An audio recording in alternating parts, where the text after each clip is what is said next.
IPhone कैसे different है Android से? आप पर्सनल ओपिनियन बताओ। देखो मैं एंड्रॉयड का बहुत समय तक जो है वो यूज़र रहा हूँ। क्योंकि भाई यूज़र रहना ही पड़ता है भाई जब ब्लॉगिंग नहीं करते थे। ब्लॉगिंग जब नहीं भी करते थे तब भी मैंने एक बार सिर्फ़ यूज़ करने के पॉइंट ऑफ व्यू से मैंने सोचा था कि आईफ़ोन मैं 6s लेकर के आया था। मेरा पहला आईफ़ोन जो था वो आईफ़ोन 6s था और मैंने कब लिया था मैं एग्ज़ैक्ट आपको बताता हूँ। मैंने लिया था लगभग 2016 में ही। हाँ, मैंने मतलब ब्लॉगिंग भी स्टार्ट कर दी थी और ब्लॉगिंग की इनकम से ही लिया था। मेरे दिमाग में आया मैंने सोचा कि मैंने जॉब की इनकम से लिया था, ऐसा नहीं है। मैंने 2016 में अक्टूबर के टाइम पर जो है ना मैंने पहला अपना आईफ़ोन लिया था, आईफ़ोन 6s। और भाई अलग ही और वो जो उस समय रोज़ गोल्ड चलता था ना, वो वाला लिया था मैंने।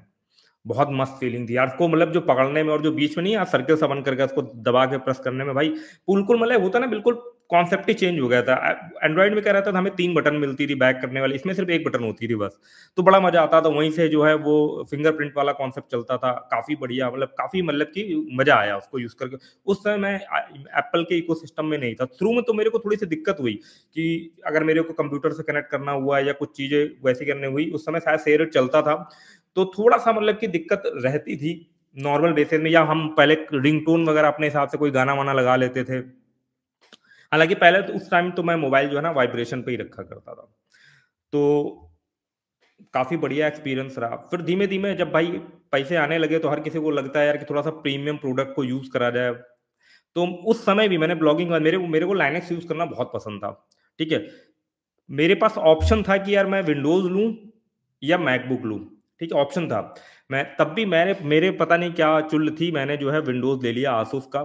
वही मेरे को 65,000 के आस-पास लैपटॉप पड़ा था, i9 था, अच्छा खासा उसमें सारा कॉन्फ़िगरेशन था, 1 टीबी और बहुत बढ़िया कॉन्फ़िगरेशन था। बट भाई बैटरी बैकअप बिल्कुल झंडू बाम।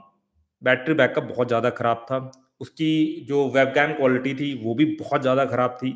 मैंने किसी तरीके जो है उसको 1 डेढ़ साल यूज़ करा, भाई मेरे को मज़ा नहीं आ रही थी बिल्कुल भी। देखो होता क्या है ना अगर आप एक थोड़ा-सा टेक गाय हो, आपको वेबसाइट बनाना है, कोडिंग करना है, तो आपको ऐसा डिवाइस चाहिए जो बिल्कुल स्मूथ चले और उसका बैटरी बैकअप भी भाई सॉलिड हो।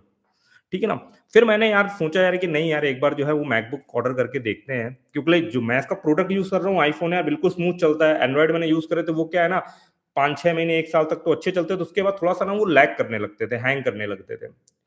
तो वो मज़ा फिर आता नहीं था। तो और मैंने एप्पल का देखा यार मेरे को द 2-3 साल मैंने उसको यूज़ करा उसमें कोई दिक्कत ही नहीं आ रही थी। आज तक मेरे पास आईफ़ोन 6s पड़ा हुआ है जो चलता है, बस उसकी बैटरी नहीं सही से चलती है ना, बट वो मेरे पास पड़ा हुआ है। और अभी भी वो स्मूथ चलता है, बस अपडेट नहीं होता। अपडेट तो अब जो नया iOS का 26 आया ना भाई ग्लास ग्लास लुक, बिल्कुल ज़बरदस्त यूआई, ठीक है ना? तो ये चीज़ें तो मैंने वो देखा ना फिर मैंने धीमे-धीमे मैं इकोसिस्टम में गया। जैसे मैं जब फिर मैंने सबसे पहले जो है ना वो मेरे को ये थोड़ा कन्फ्यूज़न है कि मैंने पहले मैक मिनी लिया था, ठीक है? अपने डेस्कटॉप के लिए मुझे चाहिए था। शायद मुझे याद आ रहा है कि मैंने ना लैपटॉप बाद में लिया था, पहले मैंने मैक मिनी लिया था। क्योंकि मुझे ना ऐसे टेबल में कंप्यूटर रख करके ऐसे काम करने में क्या होता है बहुत स्मूथ और बहुत फास्ट टाइपिंग और बहुत फास्ट सिस्टम बन पाता है। क्योंकि मैं ऑफ़िस में भी ऐसे ही काम करता था, तो बहुत फास्ट रहता है। लैपटॉप वगैरह में जो है ना उतना स्पीड जो है वो बन नहीं पाती है। तो मैं भाई मेरी ऐसी हैबिट तो मैंने कहा यार कुछ डेस्कटॉप के लिए चाहिए यार, तो मैंने यार मैक मिनी मँगाया। जब मैंने मैक मिनी यूज़ करा, मुझे लग रहा है मैंने मैक मिनी के बाद ही जो है अपना MacBook air MacBook M1 air ऐसे करके जो नाम है, वो मैंने जो है वो उसमें भी जो है वो गोल्ड वाला आता था, वो मैंने जो है वो पहला उससे बाय करा मैक मिनी के बाद। क्योंकि मैक मिनी का जब मैंने एक्सपीरियंस देखा ना कि यार इसमें मैं कोई चीज़ एडिट कर रहा हूँ, एडिट करने के बाद बहुत बढ़िया से एडिट हो रही है, रेंडर बहुत फास्ट हो रही है और मैं इवन मेरे को कोई एक्सटर्नल सॉफ्टवेयर भी खरीदने की जरूरत नहीं, जो उसका iMovie है उससे बढ़िया एडिट हो जाता है, ऑडियो रिकॉर्ड करना हो, वीडियो सब मतलब लगभग हो जाता है सारी चीज़ें, जितने ज़रूरत का सॉफ्टवेयर है, इनफ है इसमें। अगर बहुत ज़्यादा स्ट्रॉन्ग एडिटिंग नहीं करनी कोई, अगर मेरे को वैसा कुछ करना है कॉमेडी-वॉमेडी डी वाली कोई चीज़ बनानी है, तो उसमें बहुत ज़्यादा एडिटिंग की ज़रूरत पड़ेगी, बट जैसे मैं एजुकेशनल वाली वीडियो बनाता हूँ, तो उसमें इतना ज़्यादा एडिटिंग वगैरह की जो है वो ज़रूरत पड़ती नहीं है। तो मुझे काफ़ी अच्छा लगा, उसके बाद फिर मैं जब जब मैंने मैक मिनी यूज़ कर लिया तो भाई मैं फ़ैन हो गया। मैंने विंडोज़ और उसका डिफ़रेंस देखा। लाइनक्स वगैरह भी बहुत बढ़िया मुझे लगता था, बट लाइनक्स के सारे सिस्टम मेरे इसमें लगभग हो जा रहे थे, क्योंकि मेरे को कमांड प्रॉम्प्ट यूज़ करने की आदत थी। अब क्योंकि ये जो मैक वगैरह है ये भी यूनिक्स बेस्ड है और लाइनक्स भी यूनिक्स बेस्ड होता है। तो इसके कमांड प्रॉम्प्ट पे भी सेम वही फीलिंग आती है, वैसे ही एसएसएच चलता है, वैसी सारी चीज़ें मतलब लगभग वैसा ही फ़ील जो है वो पूरा-पूरा आ जाता है। फिर हमने कहा यार ये तो बढ़िया है चीज़ है, फिर मैंने मैक मिनी का गोल्ड मँगाया। उस समय तो मेरे को सेल में भी नहीं मिली, 90,000 का मुझे पड़ा था, 3-4 साल हो गए। और उसी के अगले साल मैंने सेल में जो है वो करीबन 65,000 के आसपास बढ़िया डील मिल गई थी, मैंने दूसरा मैक मिनी M1 मंगाया। क्योंकि यार मैक मिनी M1 भी आप यूज कर लो ना, या M2 यूज कर लो या M3 यूज कर लो, बहुत ज्यादा परफॉर्मेंस वाइज बहुत हाई लेवल डिफरेंस नहीं समझ में आता, बस थोड़े से उसके ब्रेजेस कम हो जाते हैं, लुक वाइज थोड़ा सा अच्छा लग जाता है, लाइट वेट हो जाता है, कुछ ऐसा कॉन्सेप्ट जो है वो रहता है। बाकी यार परफॉर्मेंस का बहुत ज्यादा मेजर डिफरेंस नहीं समझ में, आज तक समझ लो ना मेरे को 3-4 साल होने आ रहे हो मैं मैक मिनी यूज कर रहा हूँ अपने में, और ये मैंने मंगाया था लगभग 60,000 के आसपास मंगाया था अमेजोन से, तब M2 आता था बट मैंने M1 मंगाया था, ठीक है ना।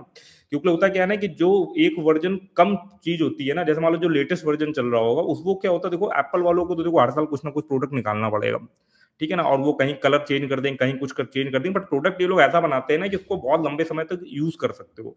तो मैं M1 आज तक यूज कर रहा हूँ, मुझे कहीं से नहीं फील होता है कि मेरे को अपग्रेड करना चाहिए। सब कुछ मस्त चल रहा है यार, मक्खन चल रहा है, मैं क्यों अननेसेसरी पैसे बर्बाद करूँ। और मैं प्रेफर ये करता हूँ ना कि जो लेटेस्ट आया हो ना वो नहीं लेना, क्योंकि वो यार बहुत ओवर प्राइस्ड होता है। उसी में आप एक वर्जन नीचे या एक और वर्जन नीचे चले जाओ, वहां पर वैल्यू फॉर डील मिल जाए, आपको बढ़िया 3 साल तक सोचने की जरूरत नहीं पड़ेगी, 3-4 साल तक लेके जा सकते हो, कोई दिक्कत नहीं फील होती। मेरे पास iPhone 11 भी है घर पे रखा, उसी को मैं, वही मेरा जो है थोड़ा सा गड़बड़ करना स्टार्ट कर रहा था, तो मैं iPhone 13 मिनी जो मेरे पास ओल्ड वाला है वो वाइफ को चिपका देंगे, और ये जो है लेटेस्ट वाला हम यूज करेंगे, क्योंकि हमारा थोड़ा कंटेंट क्रिएशन का काम रहता है, थोड़ा हल्की सी बेटर क्वालिटी कैमरे की मिल जाएगी, ये चीज है।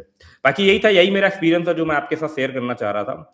और बाकी देखो, अगर आपके पास पैसे हैं, ठीक है ना, और आपका आपका अगर जो बजट बन पा रहा है ना, मान लो विंडोज लेने का या मैकबुक लेने का, ठीक है ना, उसमें अगर थोड़ा सा ही डिफरेंस आ रहा है 5-10 हजार का ना, तो आंख बंद करके जो है वो मैकबुक ले लेना, पछताओगे नहीं।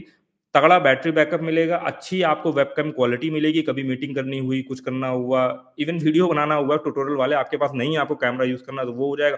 और देखो एप्पल का ये सेम प्रोडक्ट, मतलब ये फोन होने का ये भी फायदा हो गया कि ये वायरलेसली एज अ वेबकैम के तरीके काम कर जाता है। तो मेरे को 3 झामेले बहुत ज्यादा करने की जरूरत नहीं पड़ती, मुझे वीडियो क्रिएशन करने में बहुत ज्यादा समय नहीं लगता, क्योंकि ऐसा सिस्टम बना हुआ है, फटाक से एप्पल का जो ये कैमरा ये एज अ वेबकैम कनेक्ट हो जाता है, बस भाई अब शुरू कर दो बनाना ट्यूटोरियल वगैरह। तो ये चीज है। हाँ, बट ये जो वॉच है ना, ये मेरे लिए वैल्यू फॉर मनी नहीं, मैंने इस वीडियो में भी बोला था कि यार ये मैंने इसमें इसको मेरे को नहीं लेना चाहिए था। देखो इसमें 2-3 चीजें हैं। एक तो क्या होता है, इसमें इतने सेंसर लगे हुए हैं ना, वो सेंसर जब इनडायरेक्टली या बैकग्राउंड में चलते रहते हैं ना, तो मेरी यहाँ कलाई में दर्द होने लगता है। अब ये मेरे साथ ही होगा, अलग अलग रहता है। और दूसरा क्या चीज है कि मेरी इसकी इतनी यूजेबिलिटी नहीं है, जो भी पर्पज से लोग हेल्थ और दुनिया भर की चीजों से यूज करते हो ना, मैं इसको जो है वो उतना यूज नहीं कर पाता हूँ, ठीक है ना। तो ये मेरे लिए उतना ज़्यादा सही नहीं है। अब बाकी मैं जब ये हो जाएगा, मतलब नहीं यूज़ करने लायक रहेगी, हालाँकि उसको भी 3-4 साल हो गए, जब नहीं यूज़ करने लायक रहेगी तो उसको हम उठा के किनारे कर देंगे, और बाकी वही फास्ट ट्रैक की नॉर्मल वाली जो घड़ी आती है ना भाई, वही यूज़ करेंगे। पहले मैं वही यूज़ करता था, तो ये चीज़, तो ये मेरे लिए उतना ज़्यादा जो है वो वैल्यू फॉर मनी नहीं। मैं ट्राई करता हूँ वैल्यू फॉर मनी ही चीज़ें, मुझे ऐसा ना लगे कि मेरा पैसा वेस्ट हो गया। अब ये जो मान लो एप्पल के मैंने ये मोबाइल लिया, ये सब में तो मैं वसूल कर लूंगा यार, वीडियो बना बना के कंटेंट बना बना करके वसूल हो जाएगा इसका पैसा, तो मेरे काम में ही ये चीज़ आ रही है। ऐसा नहीं है, शोबाजी वाला मेरा देखो कोई कॉन्सेप्ट नहीं है, मुझे प्रोडक्ट अच्छा लगता है, स्मूथ वर्क करता है, इसलिए मैं इसको जो है वो ले रहा हूँ।